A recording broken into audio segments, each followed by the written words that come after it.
somebody merely by their outward physical actions or speech, but it requires knowing what stage of enlightenment they've reached in order to make any type of judgment. And the Buddha was telling this lady that only somebody like the Buddha or some other enlightened disciple who had that power to directly see where certain people were reborn, those are the only kind of people that could really make any type of judgments about it.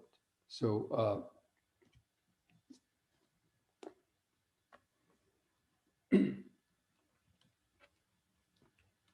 so I'm going to read the sutta.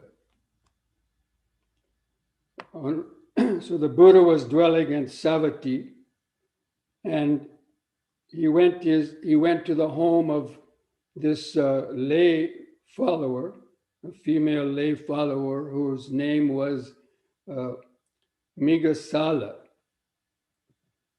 And then he sat down, and she wanted to ask the Buddha some question.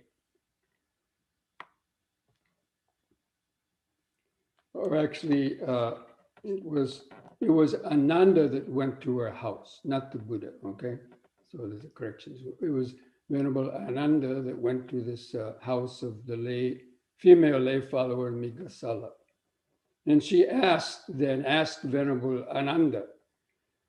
She said, "How should this teaching of the Buddha be understood, where one who is celibate and one who is not celibate both have exactly the same destination in their future life?" And then she explains this. "My father Purana was celibate, living apart, abstaining from sexual intercourse, the common person's practice." So this person, her father, was just a lay person. He wasn't a monk. But, he was following celibacy. Maybe he was already, fairly old and so on. But he was following celibacy. And when he died, the Buddha said that at the time of death or just before he died, he had attained the state of being a once returner and was reborn in one of the heaven worlds or the pure abodes, although it says a Tusita group of devas, but normally once returners in other sutras we read, or in the Abhidhamma, that they're reborn in some pure abodes. But nevertheless, he was born in some heavenly realm.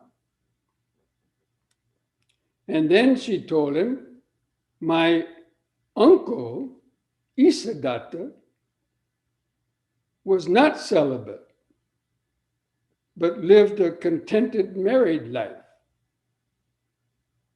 So this uncle was married and he was not celibate. So he engaged in, those things. And when he died, the Buddha also said that he had attained the state of never returning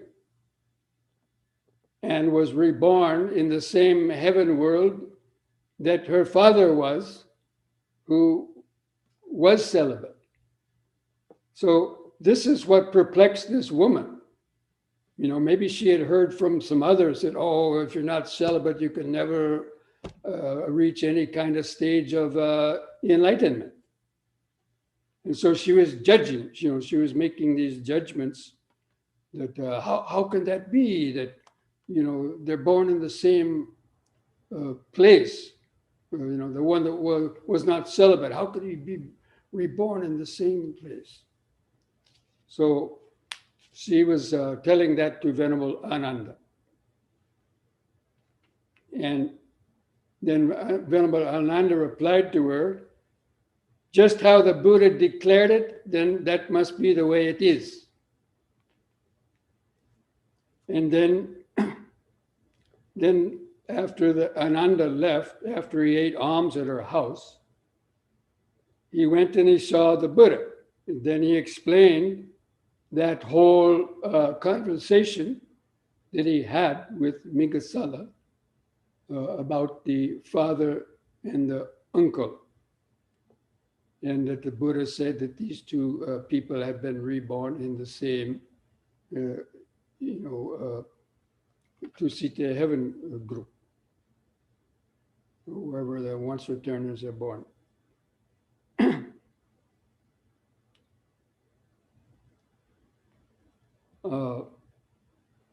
So he told that to the Buddha.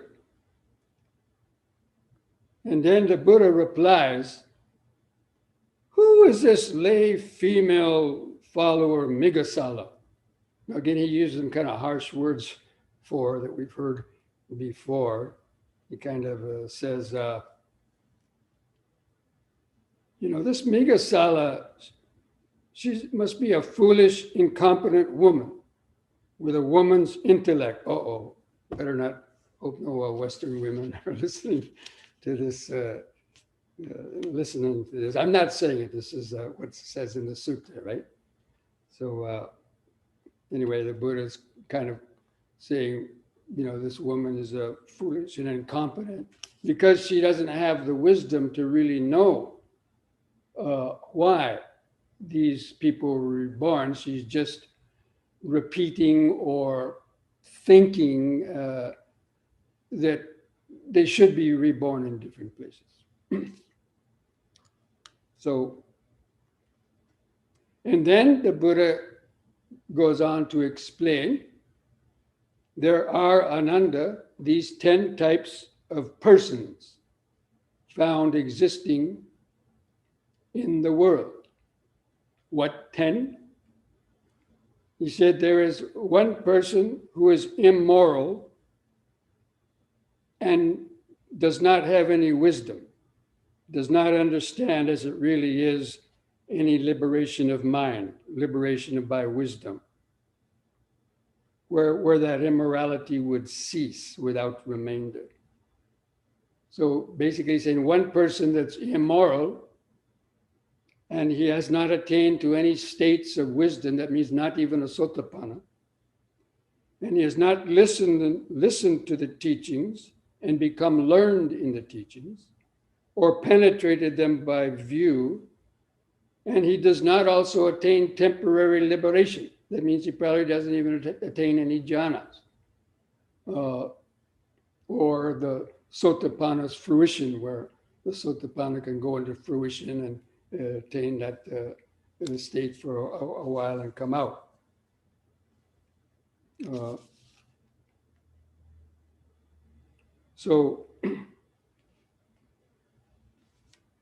And with the breakup of the body after death, this person, the one who is immoral, plus does not have any wisdom at all, no real meditation experience, they head for deterioration, not for distinction.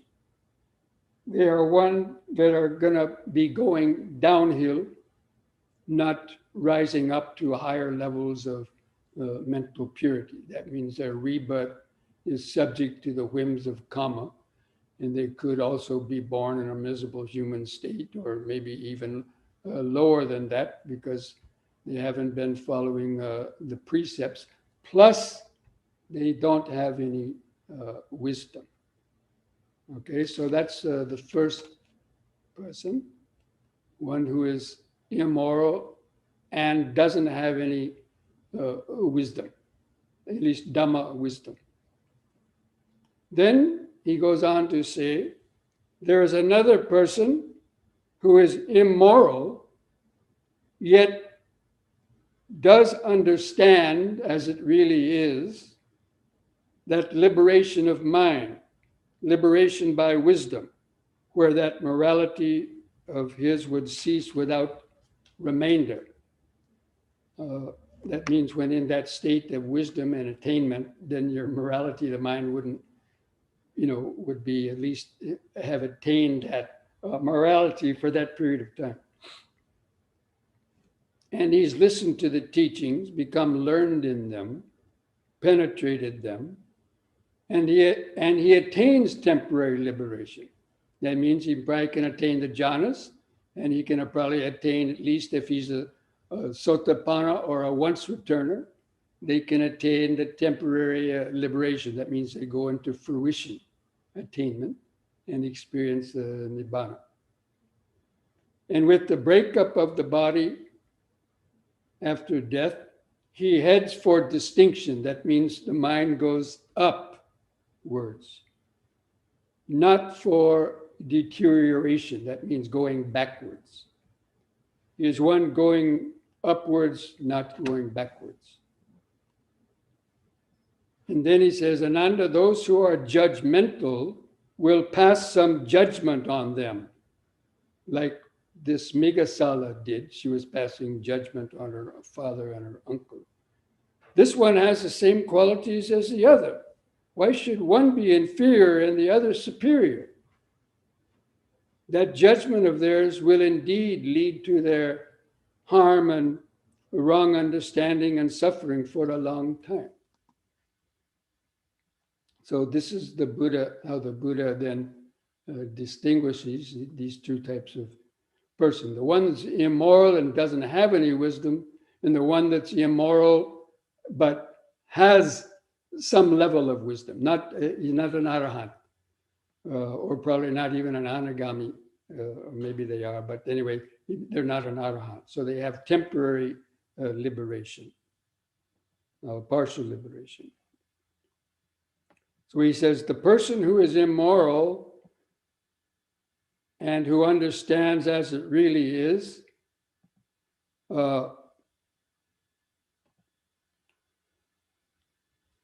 they surpass and excel the other person. And for what reason? Because the Dhamma stream carries him along. But who can know this difference except the Tathagata, or one like the Buddha? So he's saying that the immoral person, because they have at least reached the stage of stream entry. Stream entry means the mind is then going to be carried along toward liberation in due course. But a sotapanna still is, he can be in celibate. They can have sexual relations as long as it's lawful. They wouldn't be breaking the precept of sexual misconduct, but they could have those kind of sexual relations and be married, but still having attained the state of a sotapanna, perhaps even a once returner, but I would say probably a sotapanna,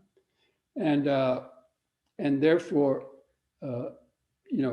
they're still guaranteed that they will be carried by that stream, the stream of Dhamma. So he says they're carried by the stream of Dhamma.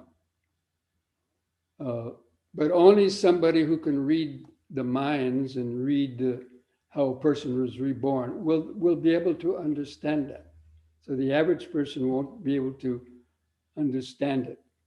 And maybe they maybe do some other immoral actions, but they wouldn't do the 5 types of strong immoral actions. So he's talked about 2 of the 10 people so far.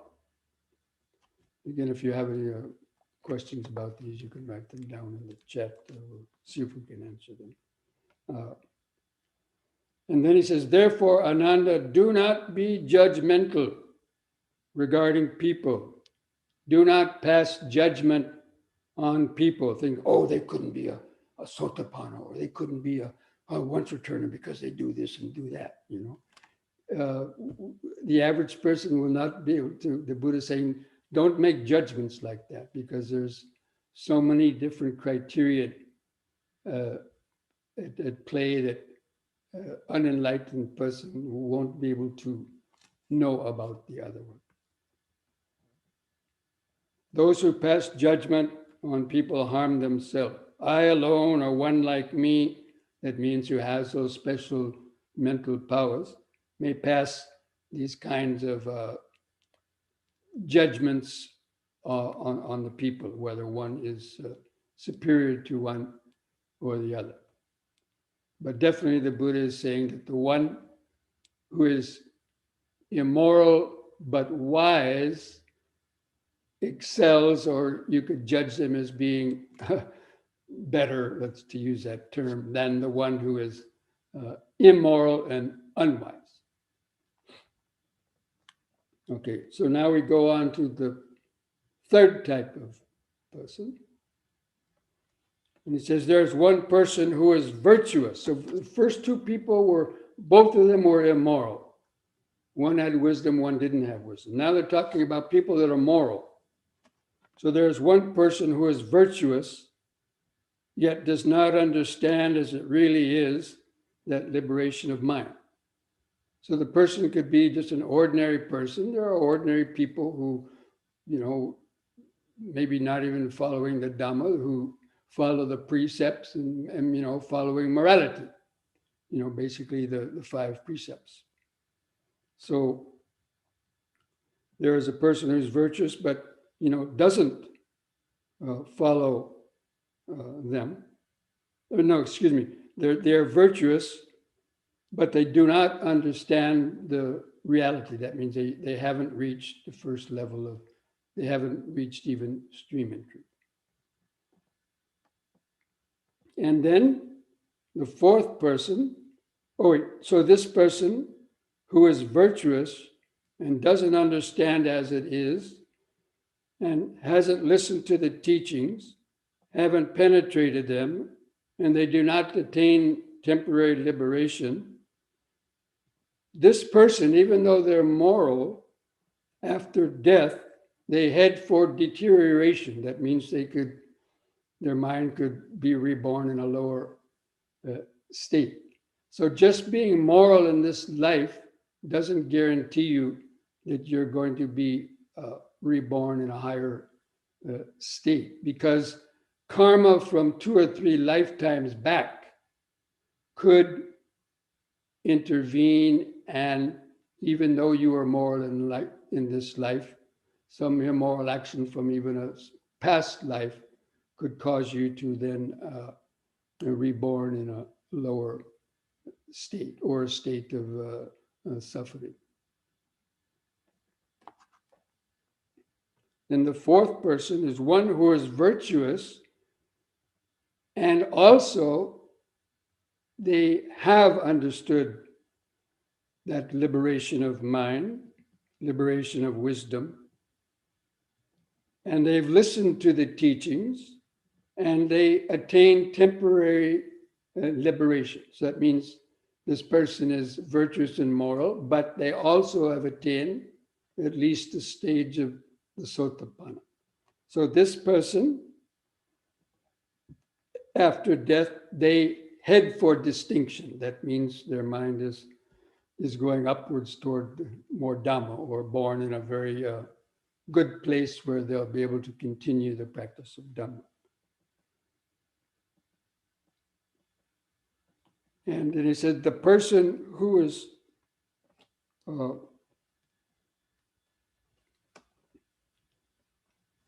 and so that person also, the one who is virtuous plus has attained the state of the Sotapanna, they are superior to the virtuous person who has not attained the state of the Sotapanna. That would be, the Buddha would consider them, to use the term, better person, or, one that's, excels the other in terms of their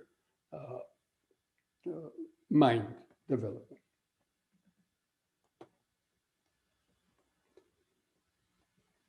And then, so that's 4 persons so far we've talked about. Now, the 5th person, then there's one person who is strongly prone to lust. That means their mind is full of greed and lust and sensual desire, sexual desire, maybe lust for other types of sensual amusements, and they do not understand as it really is the liberation of mind, or they have not listened to the teachings. And with the breakup after death, they also head for deterioration because they have strong lust, plus they have not heard the Dhamma. Then the sixth person is one who is also strongly prone to lust, yet they do understand some temporary liberation of mind. They have heard the teachings of the Dhamma, and from time to time they attain temporary liberation, even though this person still has lust.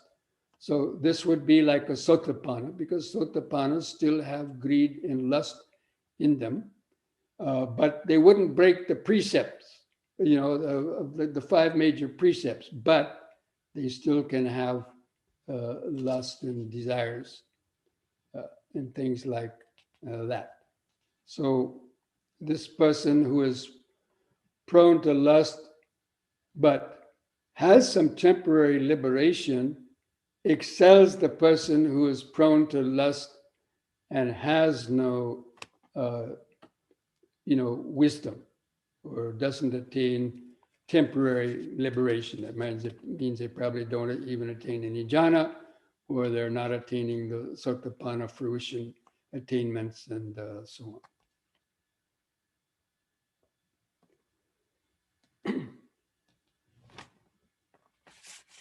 So then there's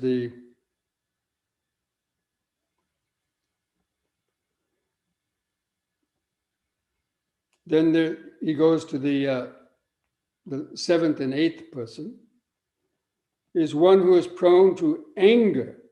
So a person who has a lot of hatred and does not meditate, has not heard the teachings, they don't have any wisdom, they haven't gained any temporary liberation of mind, they haven't understood the teachings.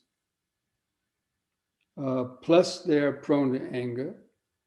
Okay, that's the seventh person. The eighth person is one who also has the same kind of anger, but has temporary liberation of mind, has gained at least the state of the Sotapanna,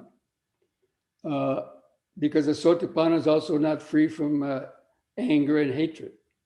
So if you're familiar with the Sotapanna has only overcome 3 of the lower fetters, but they still have greed and hatred.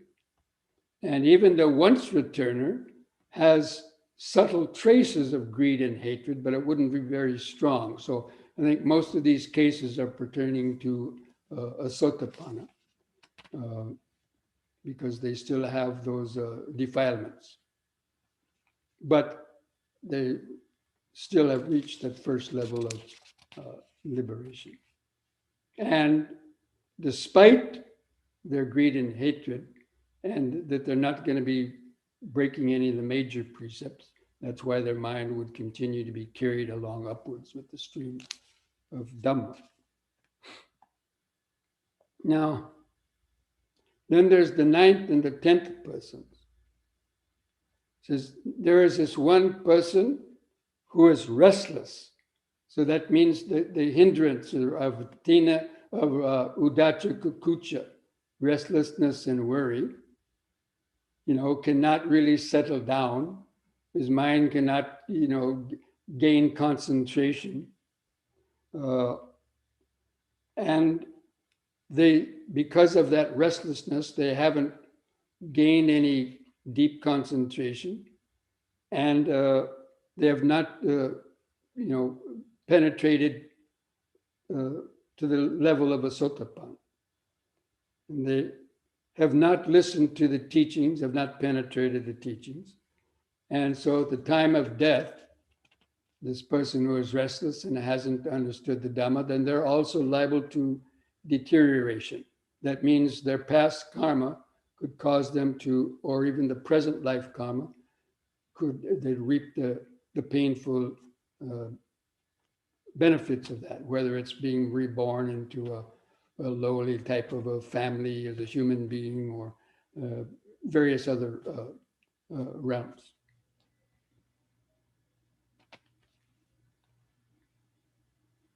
And then there's the person who is restless, yet does understand that liberation of mind, liberation of wisdom, where that restlessness will cease, that he knows that eventually when I attain enlightenment, all this restlessness will cease.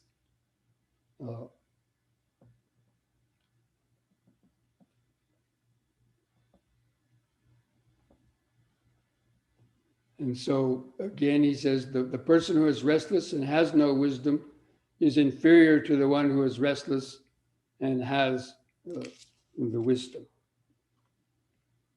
Because the Dhamma stream carries them along. The ones who maybe have defilements, but still they've attained at least the state of the Sotapanna. Therefore, Ananda, do not be judgmental regarding people. Do not pass judgment on people. I alone, or one like me, may pass judgment on people who can know exactly where these people were reborn. And then again, he repeats this. Says, who indeed is this lay female follower Migasala? And who are those who have knowledge of other persons as inferior and inferior? So, people are always trying to judge people like that. Oh, they're inferior to this person and this person. But we can't really judge that by the outer behavior necessarily, but only through, their wisdom. So then he finishes up by saying, these are the 10 types of persons found existing in the world. And then he said, Ananda, if Migasala's uncle had possessed the same kind of virtue that her father had, he could not even have known his destination. And if Purana had possessed the same kind of wisdom that Isadatta had, they could not have known his destination. In this way, Ananda, those two persons were each deficient in one respect. That one was immoral and had wisdom, and the other was moral but had no wisdom. So each was defect in one. But if there's any to be defect, it would be the main thing to have would be have that the wisdom, so that even if your morality isn't perfect, at least after death you can expect a good type of rebirth. So that is sort of the meaning of this sutta. Again, it's just to point out because, people are always judging, especially maybe, I don't know about here in the West so much, but in the Buddhist countries and Sri Lanka or Thailand, people are always trying to claim, is that person an arhat? Or, oh, he couldn't be an arhat. He drinks milk in his tea or something. Or, they're making all these kind of judgments. If they're not having perfect sila, then they couldn't be this or that, but the Buddha is pointing out that you can't really judge people in that way in terms of their behaviors in certain things. Okay? So, and also the important thing is that he's saying that, and he said this before in so many suttas the Buddha has, that, if nothing else, strive to attain entering the stream in this life before you die, because that is the only kind of, you could say, guarantee that the mind will be carried along upstream toward the Dhamma and not downstream. Okay, so let's see if there's any questions on that.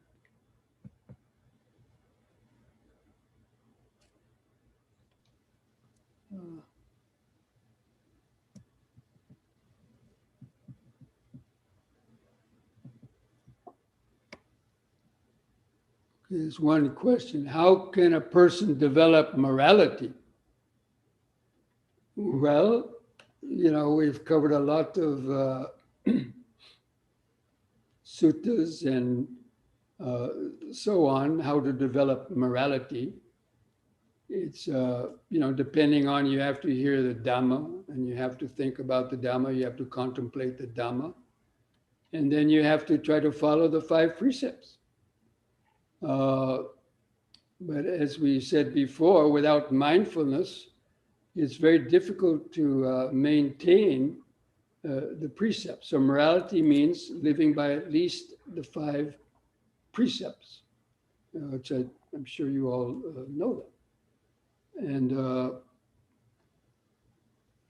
but it's, the urges come up so quickly that unless we have some degree of mindfulness, we'll slip up from time to time and break the precept.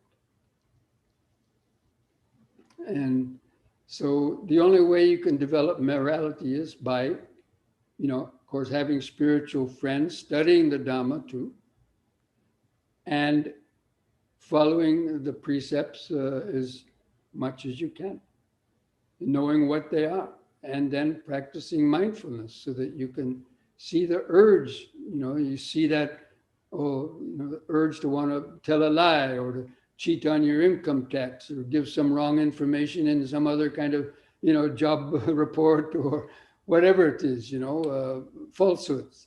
And the reason why, because you're going to worry about it. That causes restlessness and worry. So the hindrances are what make it difficult to meditate, and the hindrances are fed by ignorance and by not following the precepts. So, that's about. That's how we, according in the Dhamma, that we develop morality. That we have to make the effort. We have to make the effort, and not hanging out with bad friends also is a cause for not being able to follow morality, because friends who are not following morality will want to lure and tempt you into breaking some of the precepts. So not associating with foolish people or people that don't follow the Dhamma really, or egg you in, oh, come on, let's go have a beer, let's go to the bar. One beer, yeah, I'll have another one. Before you know it, you're talking a bunch of nonsense and getting foolish and all that. So anyway, so it's having good friendship, studying the Dhamma, following the precepts as much as you can, and then meditating so that you'll be able to improve the ability to follow those precepts. So there's a comment. At the time of the Buddha, women were confined to homes to care for children. Women were not engaged. Well, you can all read what he's saying there. I'm not going to read it all. But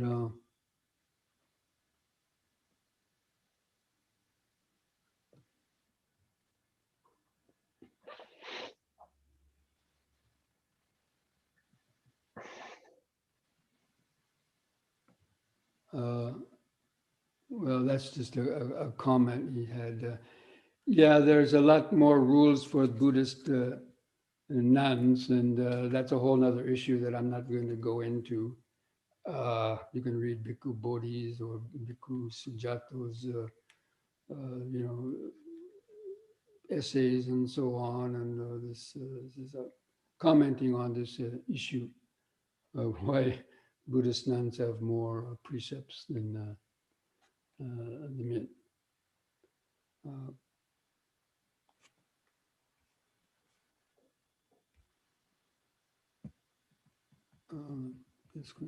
When the Buddha says, I alone or one like me may pass judgment on people, does he mean people who have developed Dibba Chakku, What does he mean, arhat? Yes, he means somebody who has the ability to directly penetrate a person's mind and see how they were reborn.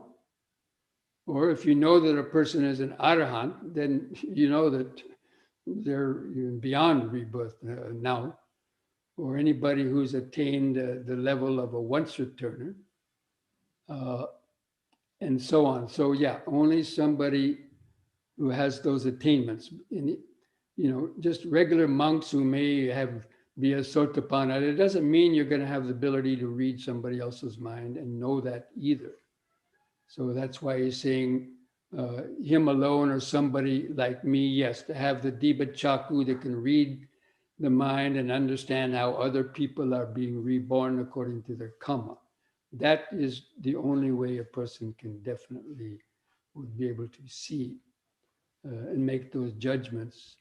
But I think very few people in the whole world are going to have these kind of psychic powers. So looks like that is the end of the. I wanted to ask a question out loud. That's all right. Okay. I'm not sure it's exactly a question, but I was thinking about how when you're like sitting in a retreat or meditating with a group, how you can start thinking, oh, look at that guy over there, like how well he's meditating, and look at this other person who's like starting to fall asleep, and speculating like are they more advanced than I am, or those kinds of things.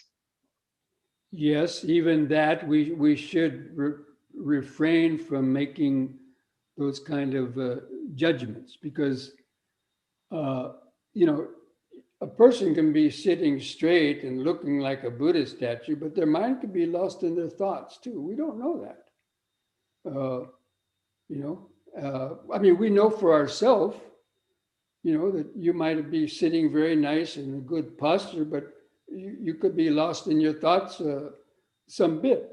And then you could even have some drowsiness. And for a few minutes or so, you could lose your posture and kind of be sitting with your head drooped down. But you may not be sleeping. And then, you may, you could still do that and be a Sotapanna or even a once returner, and even Moggallana, Mahamoggallana, who was a master of the psychic power. The Buddha caught him nodding off one time and told him, "Wake up, Moggallana," And, yeah, we should refrain from looking around and seeing how other people are meditating. Somebody's moving around and because of some pain, maybe, and you think, oh, they're better than somebody else who maybe be sitting like a Buddha, but this person could be lost in lustful thoughts, even though they're sitting up straight and have a serene look on their face. And they could be lost in lustful thoughts or even anger. And then some person who is maybe looks like they're sleeping or moving because of pain, their mind might not be full of lust or anger. It might just be, a little restless because of that or drowsing out. So, it's a good idea not to make judgments on people and just pay attention to what is in your mind at this time. And if you see the defilements are within your mind, you try to, as best you can, to overcome them.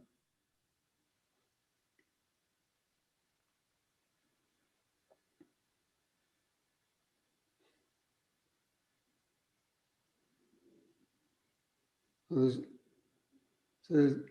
this green screen we have seems to be working all right tonight.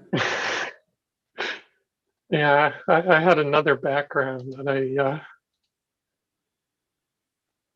see if I can do this. Any other questions out there? Anybody have a question they want to raise by just speaking up? So how's that background?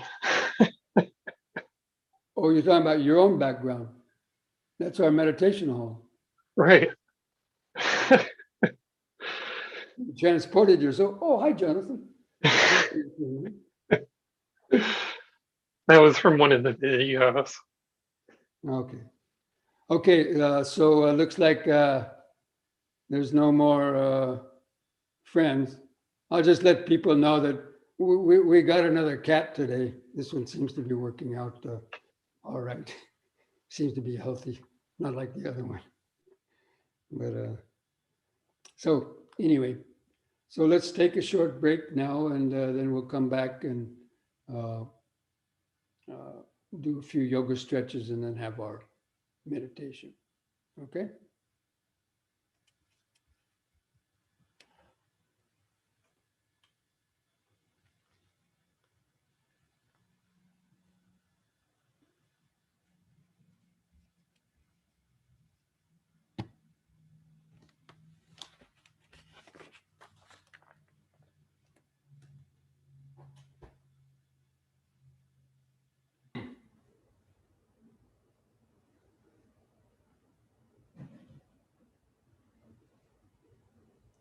Let's try to sit straight.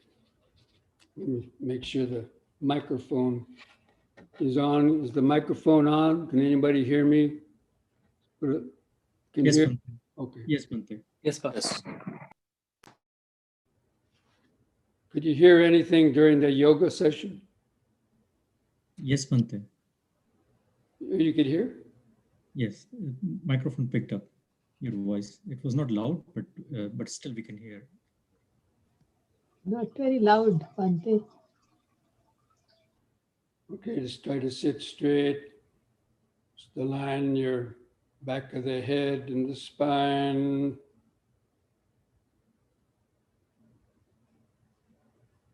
Place your hands somewhere on your lap or legs.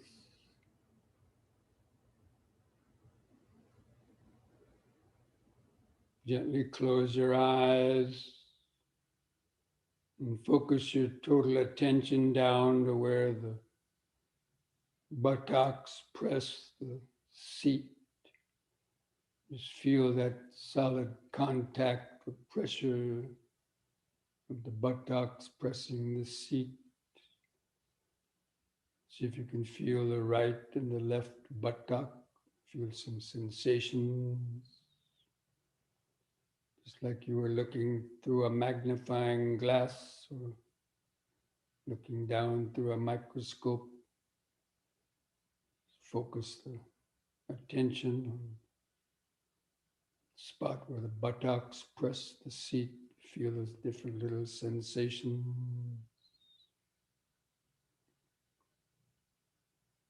And just remind yourself of sitting,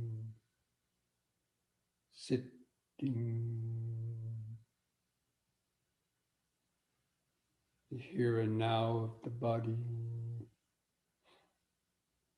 You now move the attention down to feel your feet. Start with the heels of your feet, or to feel the heels of each foot.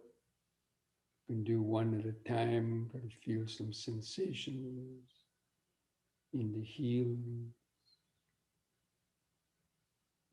the pulse of blood.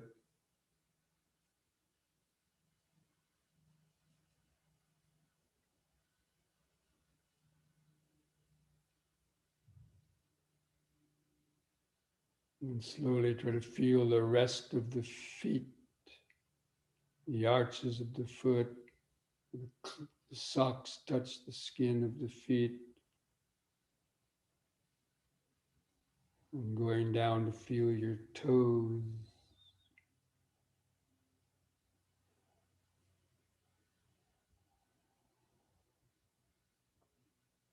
Try to feel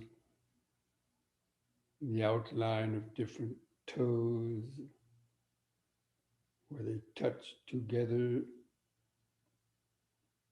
or just in general feel that kind of organic aliveness of the sensations in the feet. Clothing touch, socks touching the skin of the feet, subtle pulsations, or any other sensation.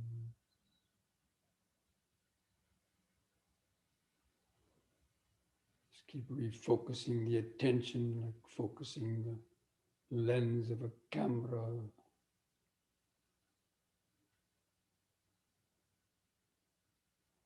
Just remember sitting, sitting, sitting.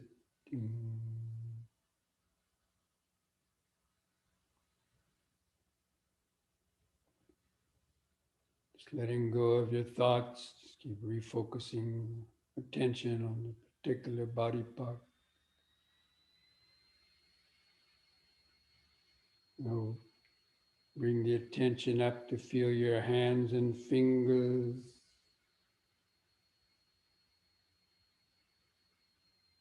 Where the hands or fingers touch each other, or where they touch the body.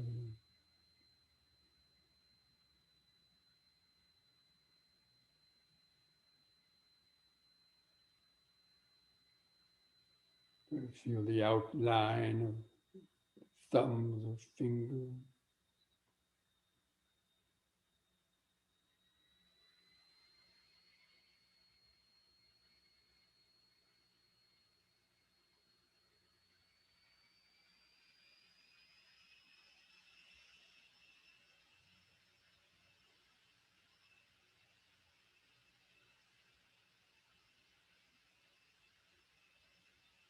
And now feel the weight of the arms hanging from the shoulders. Relax the shoulders.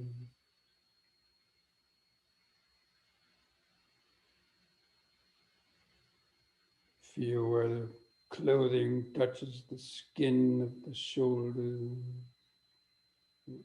arms.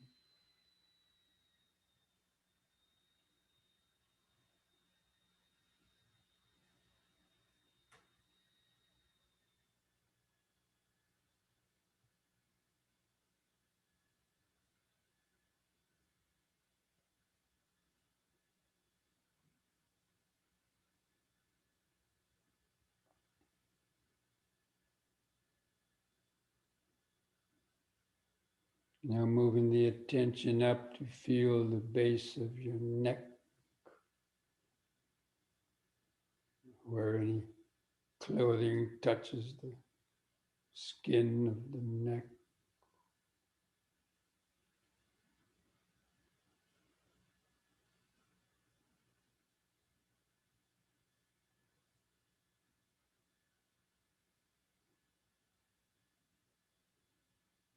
Feel inside the throat, if there's any sensation to swallow or cough.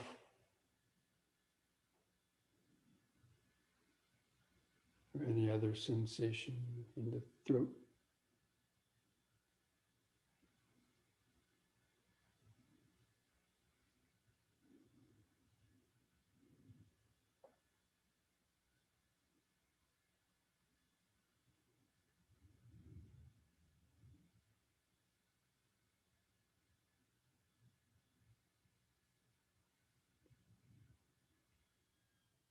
Now to feel the lower jaw. The lower jaw connects to the skull under the ear.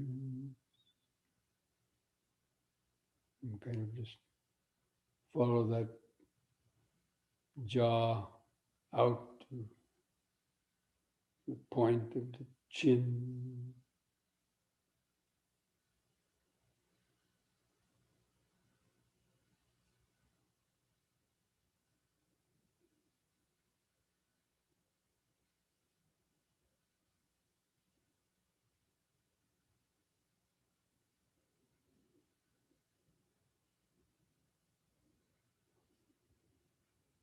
And feel the lips touching together. The upper lip touching the lower lip.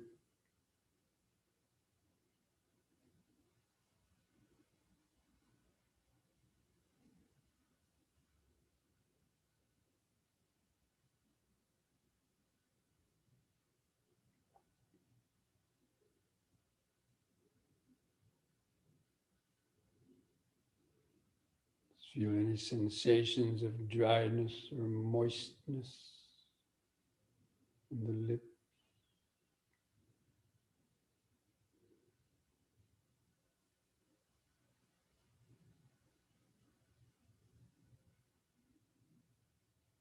And feel the tongue laying in the mouth.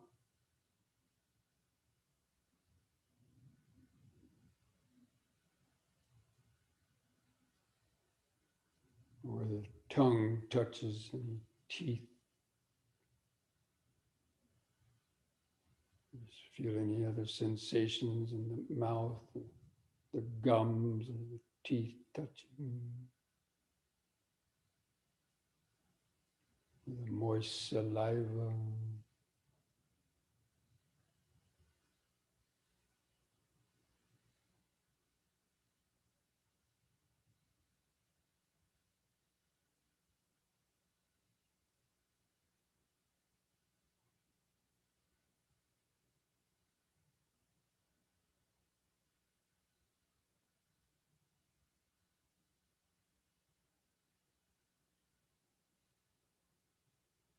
Now feel the eyes resting in the sockets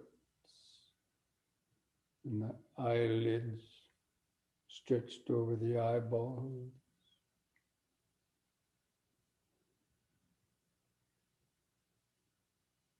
So feel the subtle eye movement.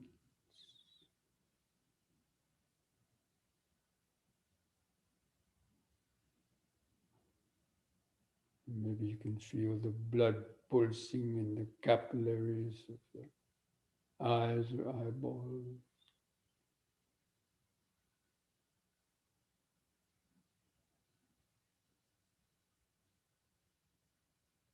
Relax the eyes.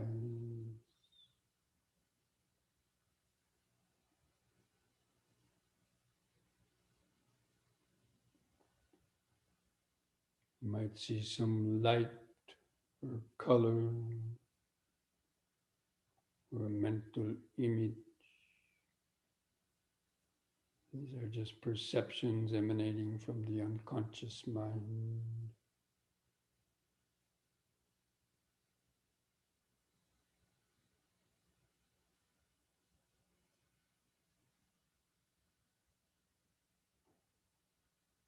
And see if you can feel your ears. You might feel something like a magnetized sensation on the outside of your ear.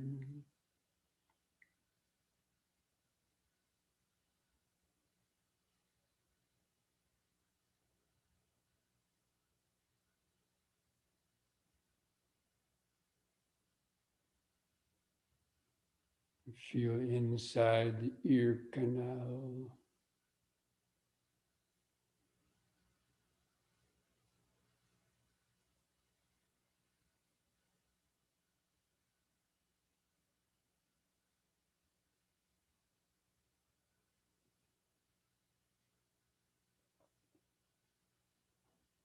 If you listen very closely, you might hear some inner sound, a subtle, shrill pitch sound like the electric voltage wires crackling.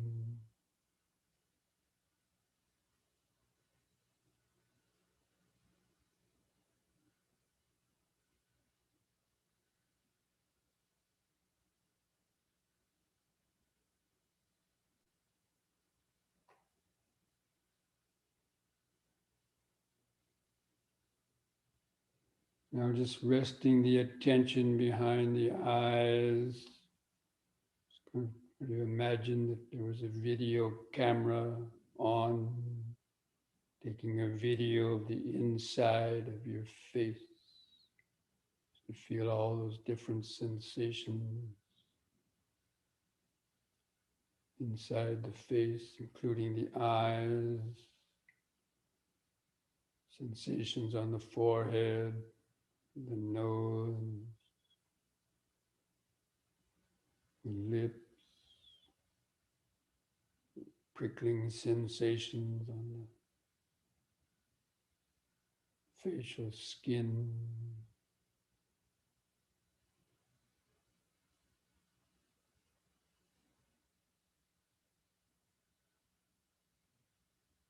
And just remember sitting, sitting.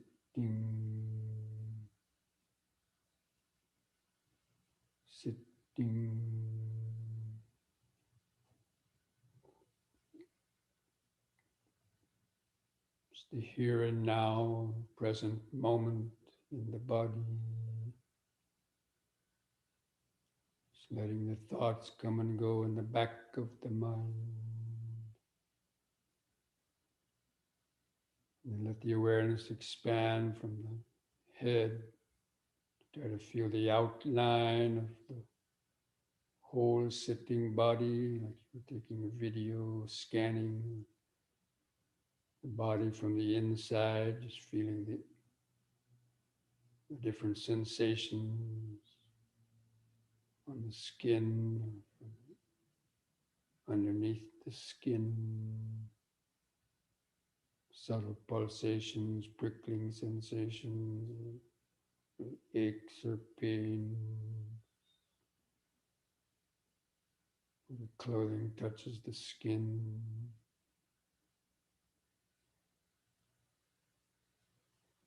Just try to hold that outline of the sitting body in the mind's eye.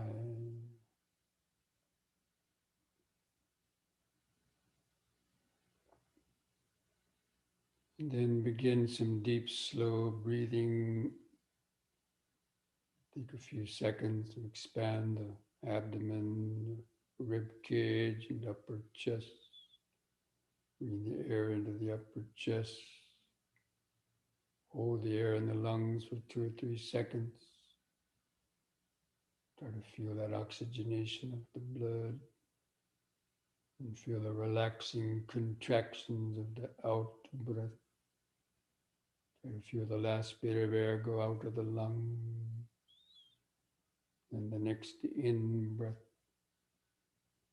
Try to continue that deep, slow breathing as long as you comfortably can. Just cultivate this basic mindfulness. Breathing in, letting go of the past and future. Feel the pause.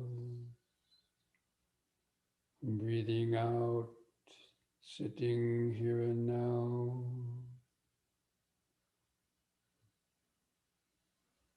Breathing in, letting go of the past and future.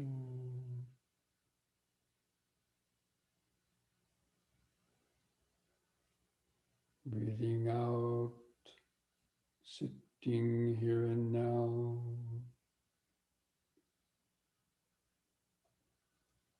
Breathing in, feeling the whole body.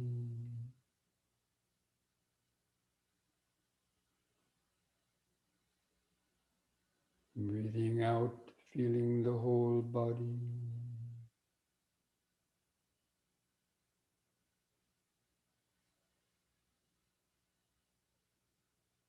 Now again, we're going to count the breaths from 1 to 10 to try to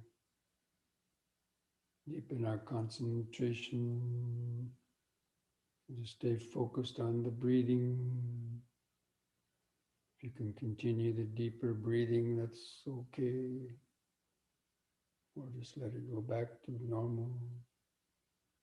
With the next expanding in breath, mentally count 1.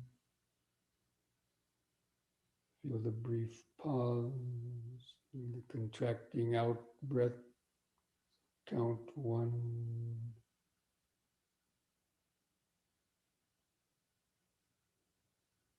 The next in breath, 2.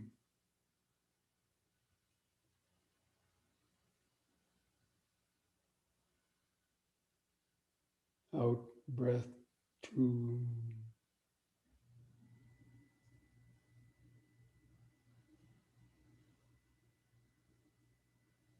In breath, 3.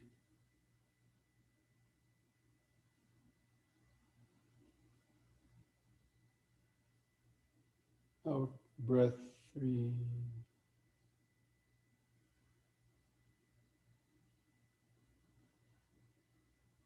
In breath 4.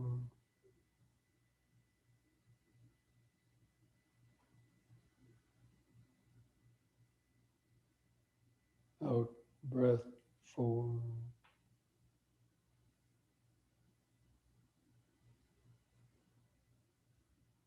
In breath 5.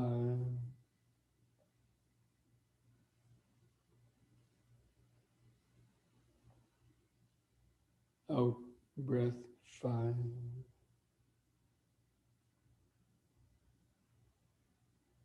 In breath 6.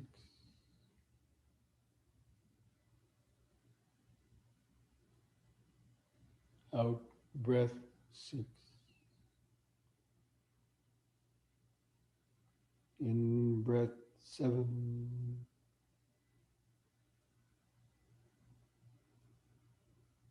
Out breath 7.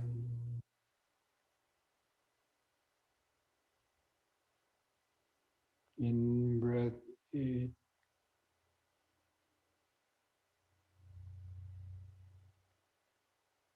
Out breath 8.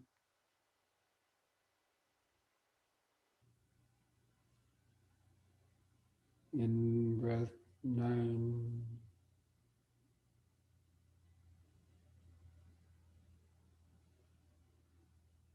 Out breath 9.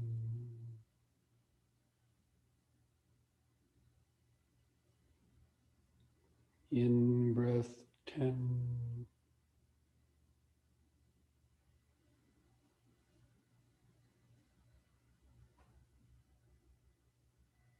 Out breath 10. Now discontinue the counting. Let the breath return to its shorter, uncontrolled pattern. But continue to feel it.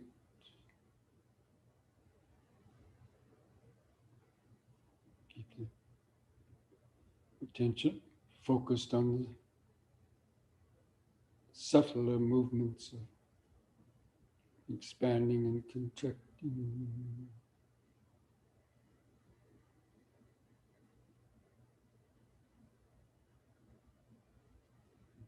Try to follow the 4 phases of each breath. The in-breath, the brief pause. The out-breath and the brief pause.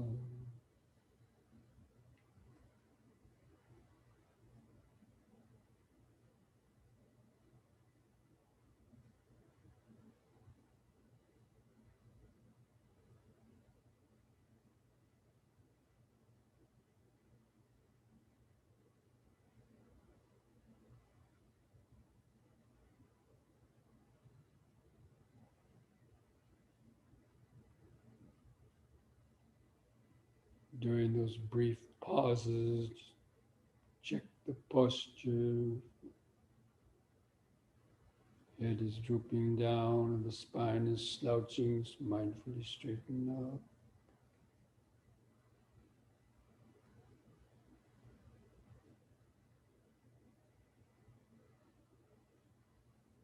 To help you stay focused, you can make these brief mental notes.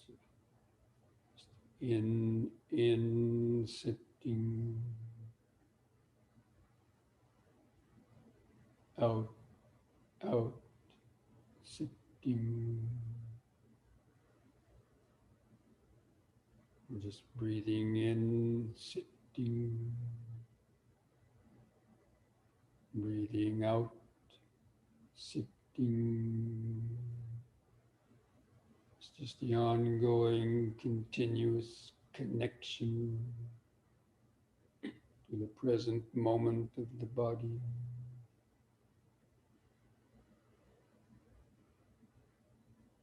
Your applied and sustained thought. Just breathing in, sitting.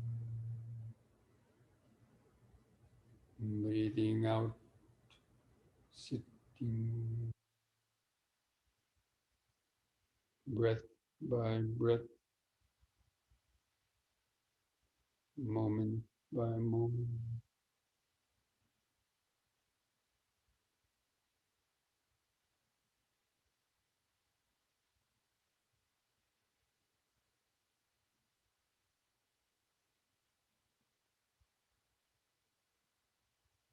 Just feeling that breathing body within the larger sitting body.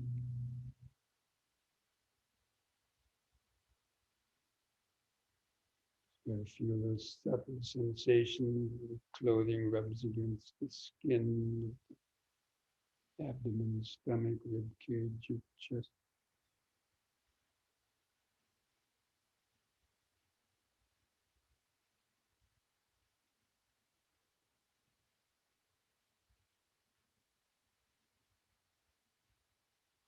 Keep turning up the power of the mental microscope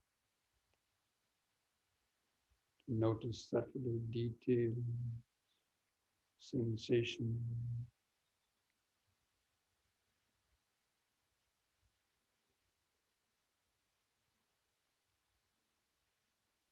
Noticing how each breath is different,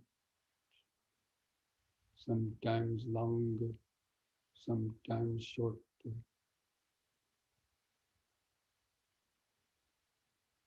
Sometimes the in breath is longer than the out breath, or the out breath is longer than the in breath.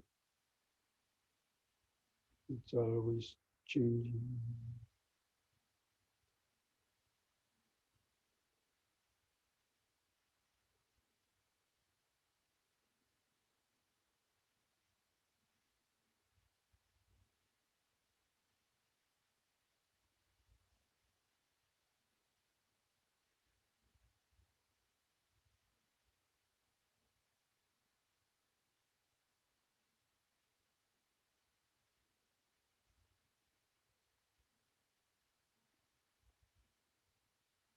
And be alert to feel other sensations that might arise in the body around the breathing.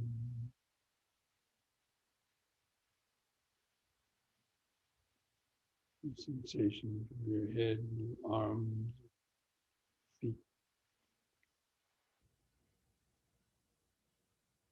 Just arising and vanishing, coming and going.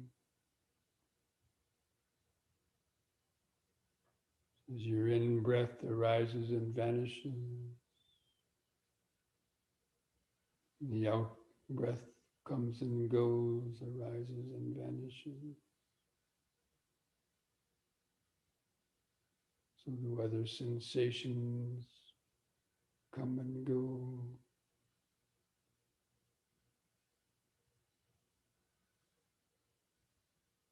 Just kind of open up and just feel that process of so many sensations coming and going, in and around and through this breathing body.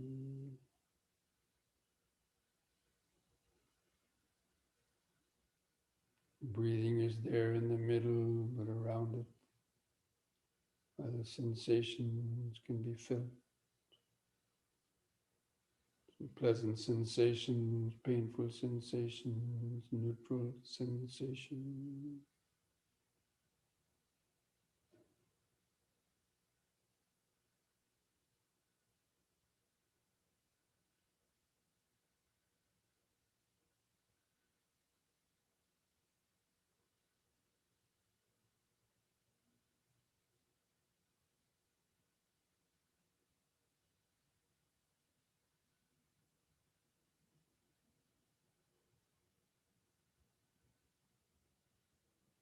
At the same time, be alert for thoughts sneaking up into the mind, steal your attention away. Be alert for any of the 5 hindrances.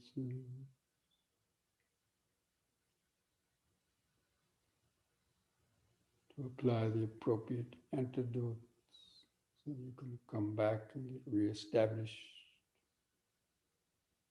in the breathing body.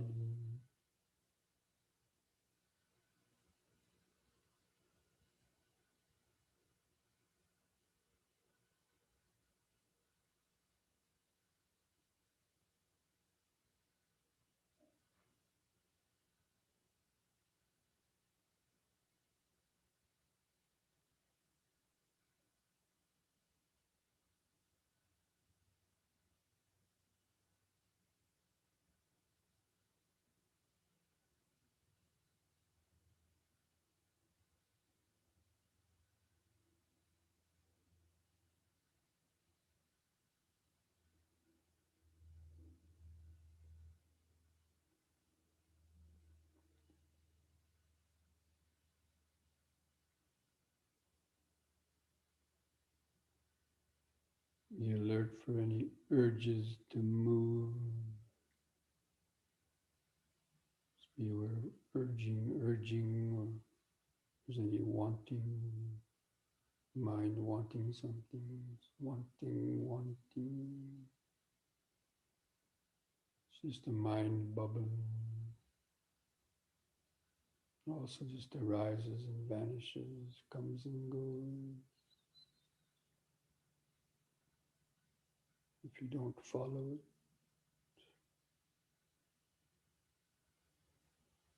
stay connected with the breathing body.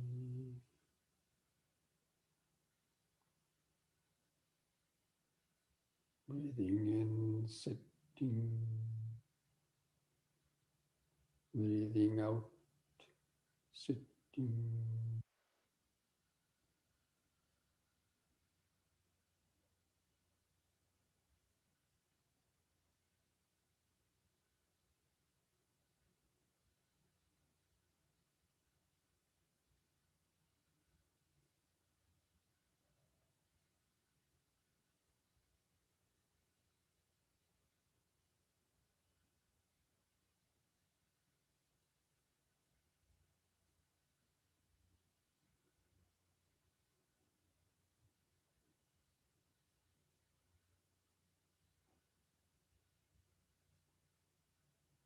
And just keep turning up the power of the mental microscope to notice how quickly so many different sensations are arising and vanishing.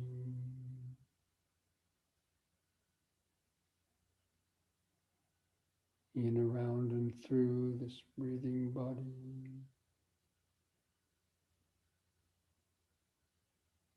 And while thoughts are moving through the mind,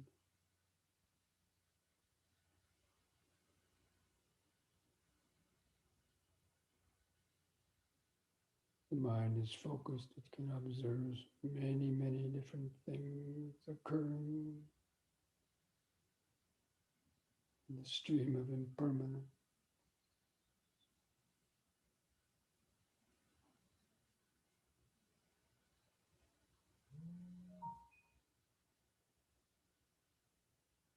Even if you hear something in your house,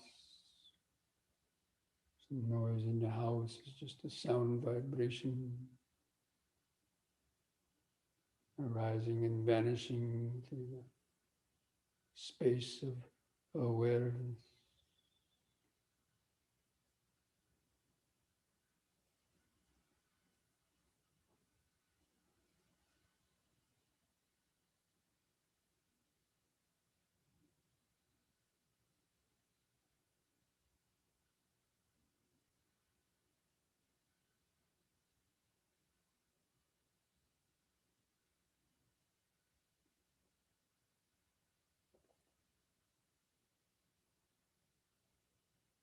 Just try to have the feeling that you're sitting in a balcony seat in the theater,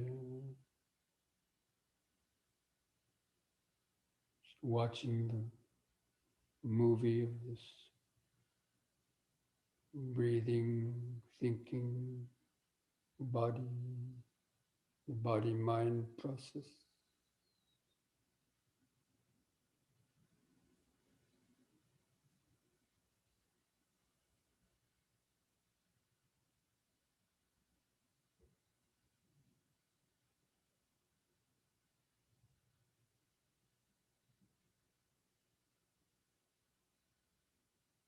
feeling the stream of the physical sensation,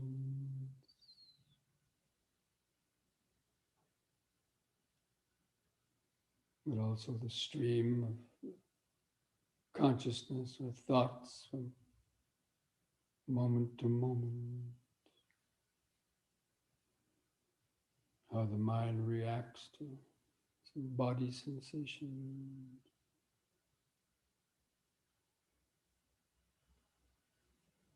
especially pain.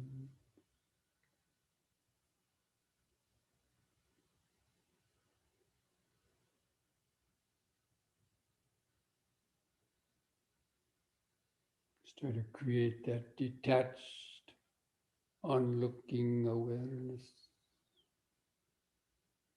to this body-mind process.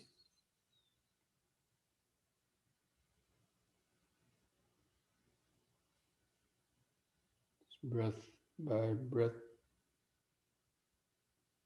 moment by moment.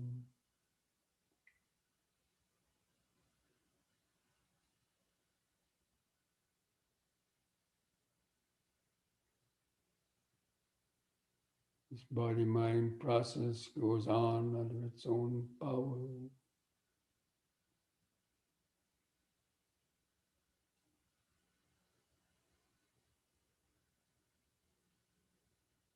The past conditioning,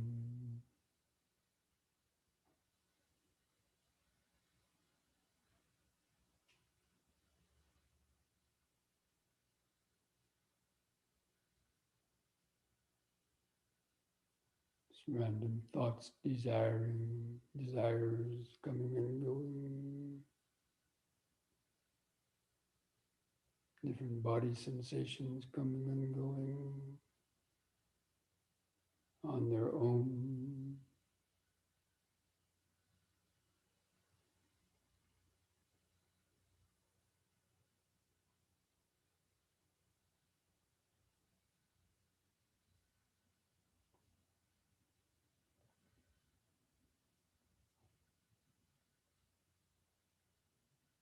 If you can understand or perceive the five aggregates, be able to identify the five aggregates. This is material form. This is feeling. That is perception. This is volitional thought.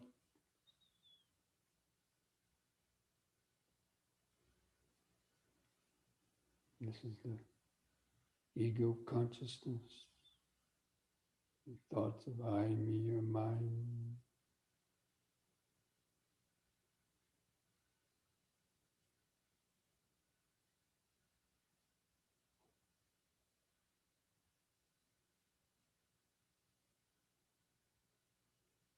Just arising and vanishing, coming and going moment by moment.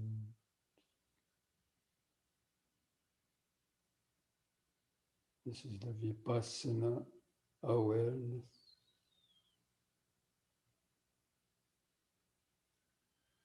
Seeing the true nature of the body-mind process as being impermanent, constantly changing, without any owner or controller.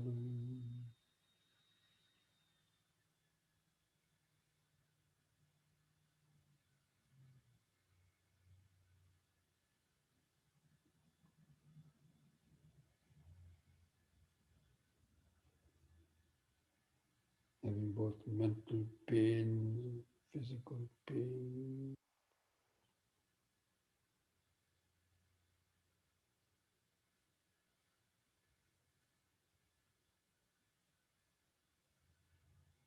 Just relaxing the physical body, relaxing the mind, just letting these various painful feelings just arise, play themselves out, vanish.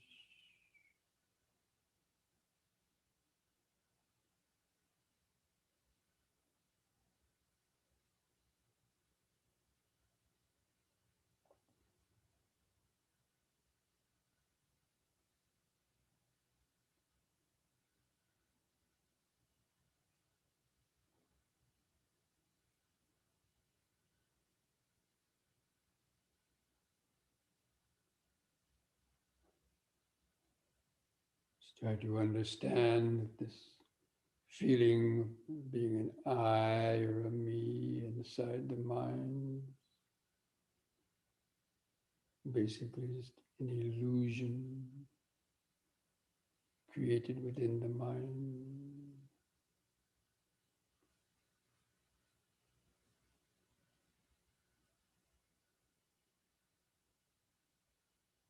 In reality, beneath all of that impermanence and painful sensations or mental confusion, is the parallel dimension of the now, the present moment awareness, the vibration of silent awareness.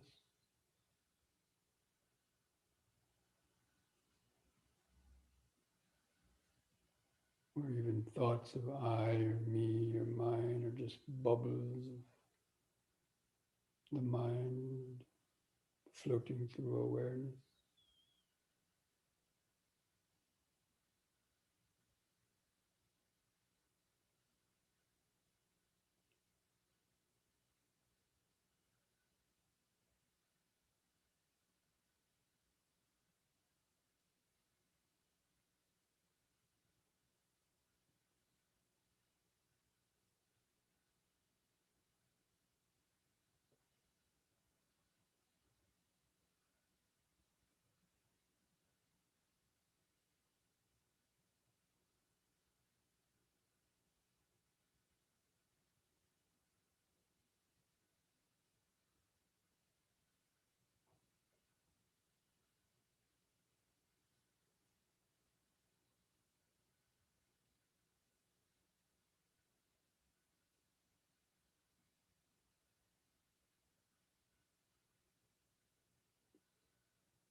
Keep turning up the power of the mental microscope to notice more and subtler sensations or thoughts arising and vanishing, arising and vanishing.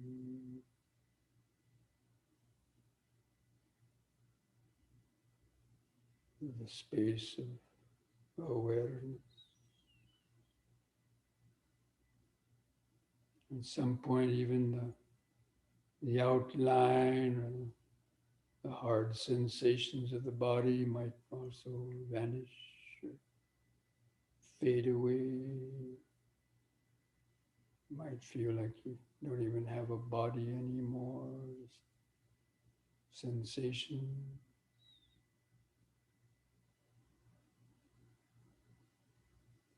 It's a deeper level of awareness. Of letting go.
What perceptions arise in the mind based on that sound, depending on contact arises, sensation, feeling, perception.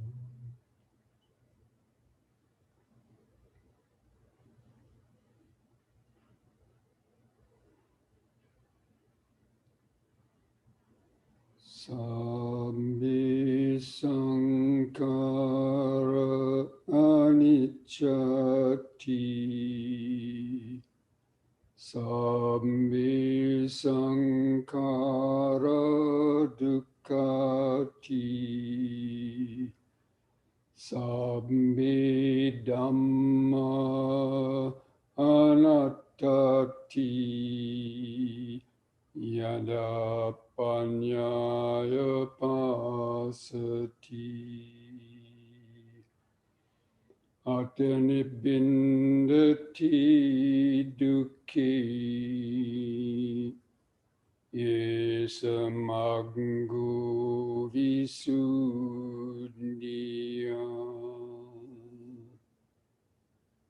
natti janam apanyacha panyanati ajayitu yam hi janancha panyacha siri nibbana santiki dukkapata cha nidukka bhayapatta cha nibbaya sokapatta cha nisoka hontu sabbe pipaninu.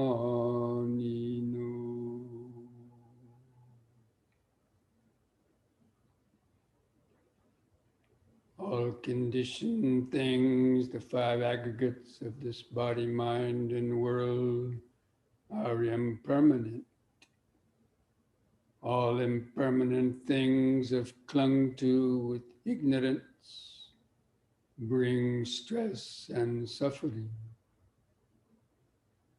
And all the dhammas, the conditioned dhammas, as well as the unconditioned, are without any owner or controller. They're ultimately not self. And there's no meditation without wisdom, no wisdom without meditation. When one sees this with the eye of wisdom, one becomes disenchanted with suffering. This is the path to purity, to freedom. And there's no concentration without wisdom, no wisdom without concentration. One who is both concentrated and is wise is close to peace and freedom.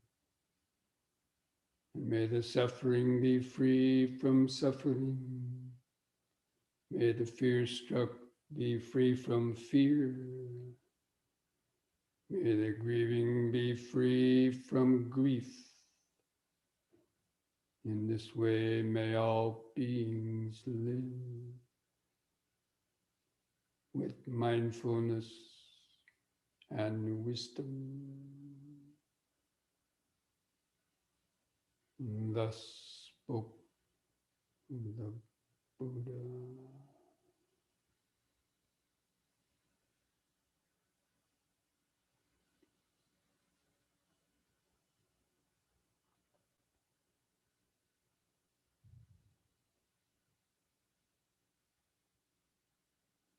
And to finish, I invite you to join in chanting the word sadhu 3 times. You do the chanting on a long out breath. Just take a deep breath.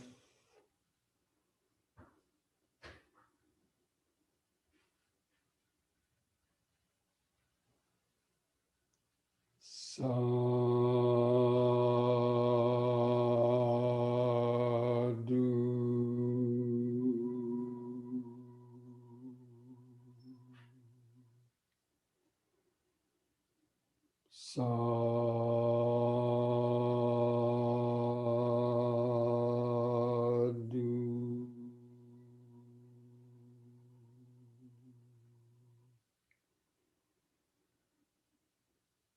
And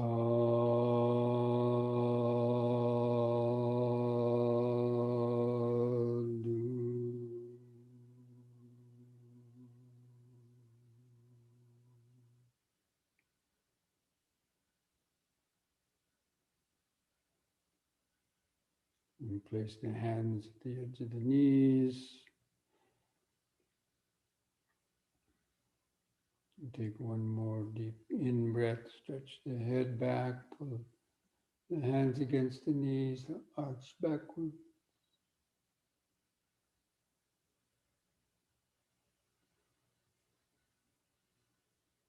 And lift the head up, and on an out breath, press the chin to the top of the chest to stretch the neck vertebrae.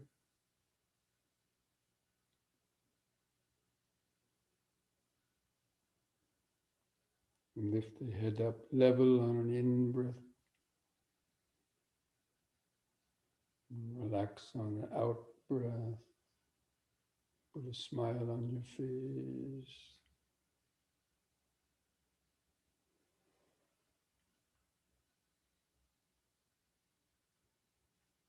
Okay, friends, so I hope that you're able to have maybe some moments or longer of some tranquility, some insights, both the balancing, the merging of concentration and awareness.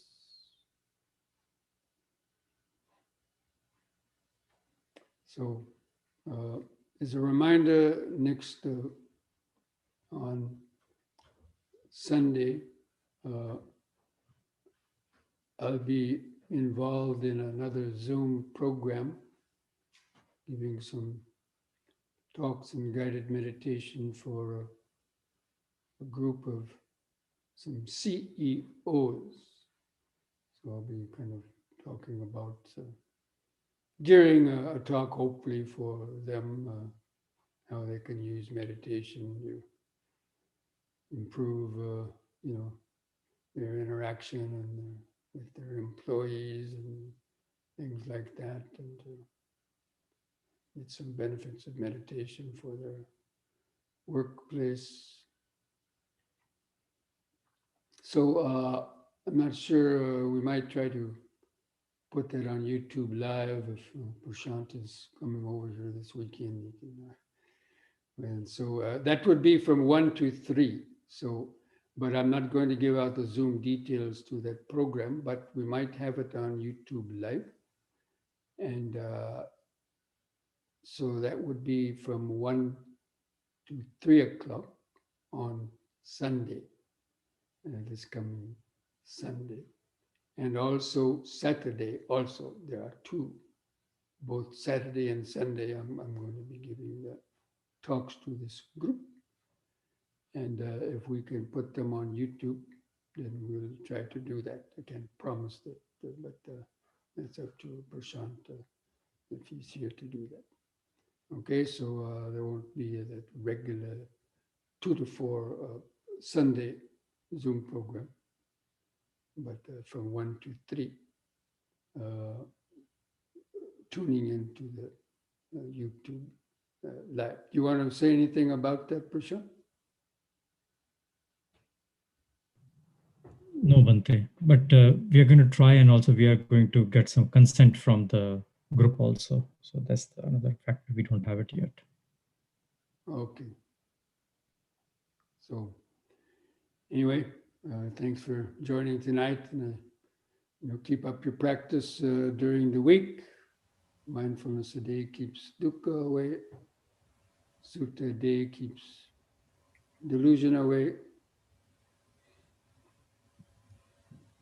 Okay, friends, have a good week. Thank Namo you, Bhante. Buddhaya.